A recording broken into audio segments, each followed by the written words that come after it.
The Japanese military conducted an official post-mortem on why it lost Guadalcanal. The answer they wrote down was not American firepower, not logistics, not naval superiority, though the Americans had demonstrated all three. The answer was themselves.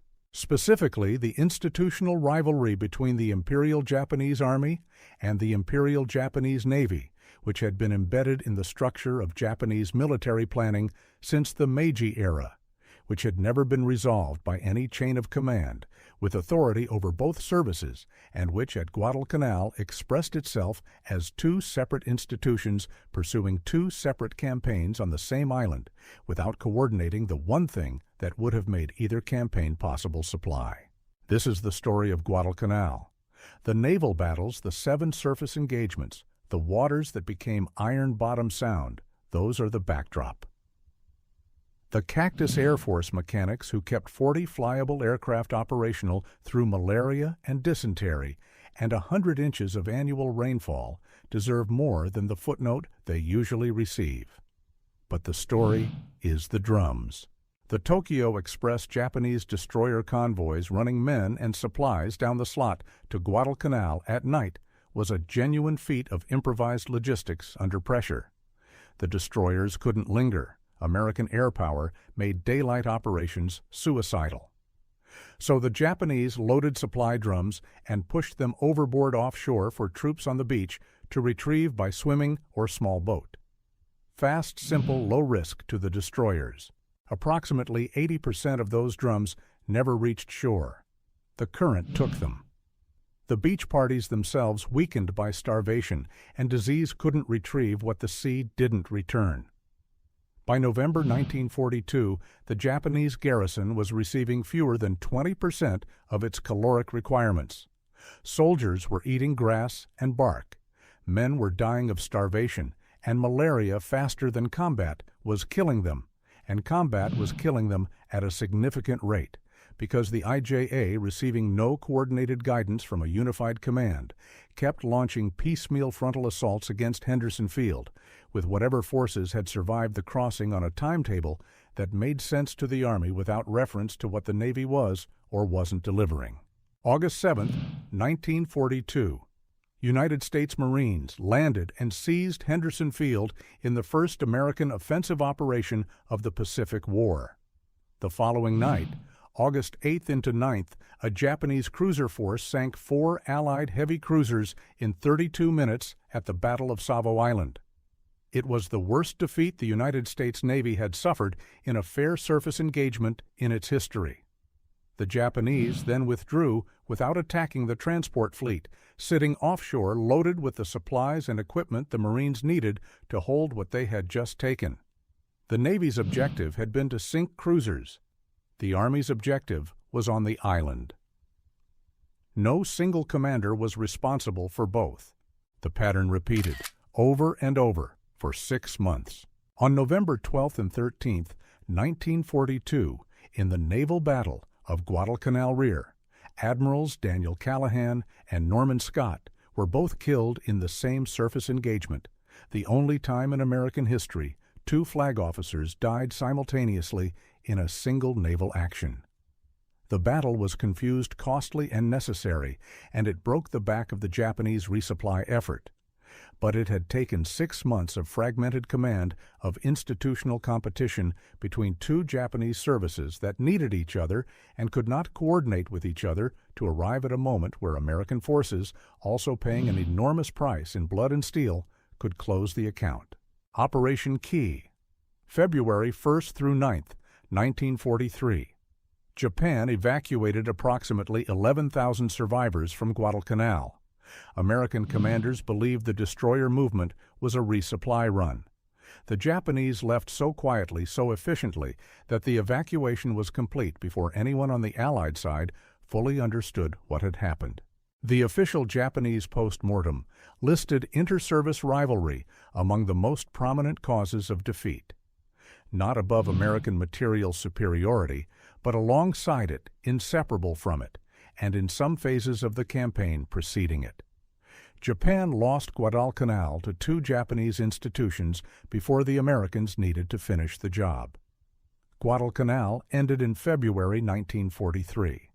In December 1944, another institution would fail itself, but this time the failure was covered by a better story.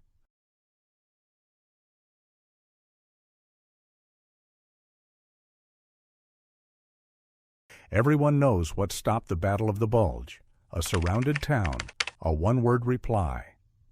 Nuts?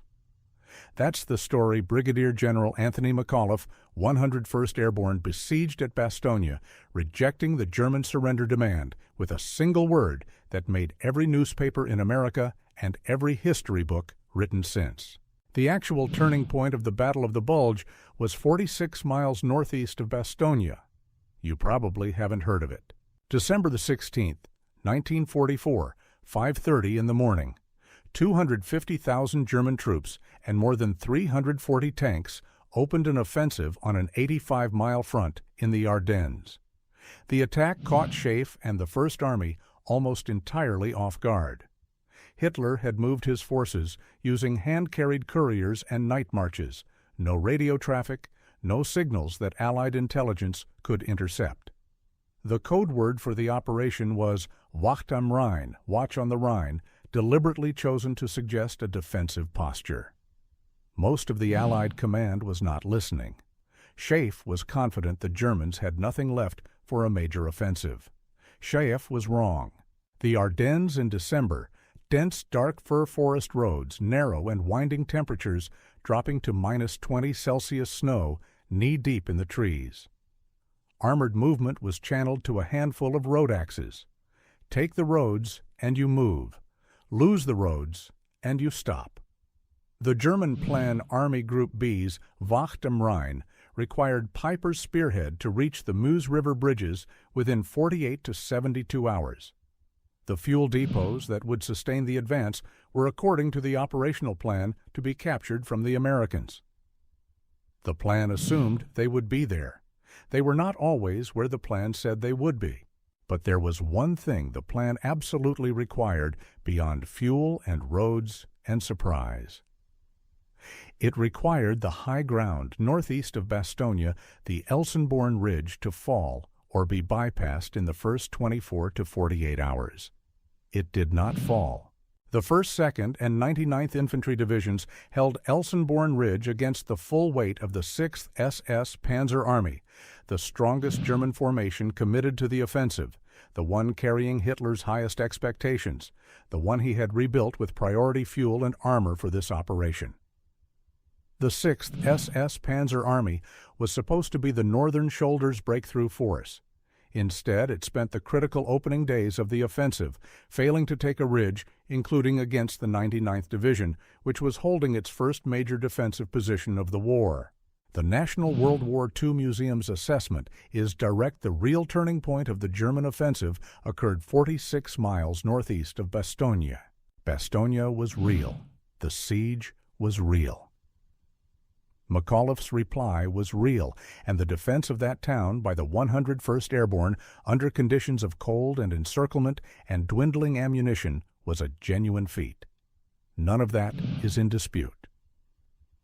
But Bastogne was not where the offensive died. The offensive died on Elsenborn Ridge in engagements that produced no memorable quotations and no feature films.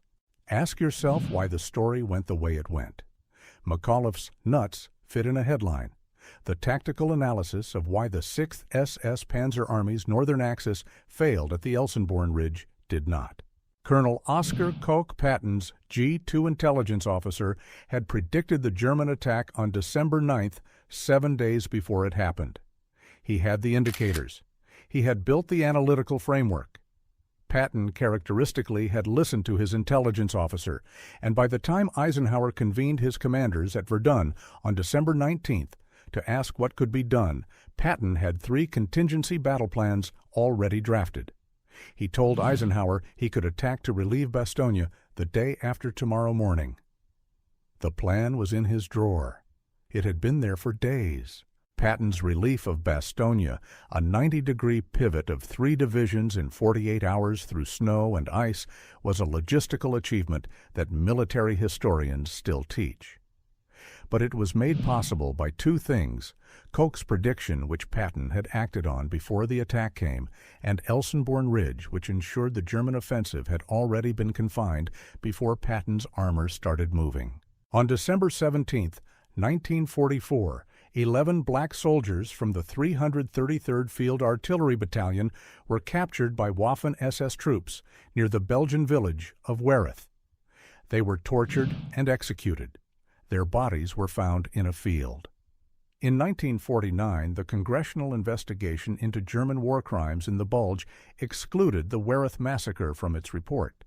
No reason was given that has survived the record. A memorial to the Wereth 11 was erected in 2001, 57 years after the massacre. The myth of the Battle of the Bulge decided which stories got told, and whose deaths in the accounting that followed were counted. The Bulge ended in January 1945. 18 months earlier, a different kind of myth was being manufactured on the Eastern Front, this one built not by the press, but by the army that had nearly lost the battle it was describing.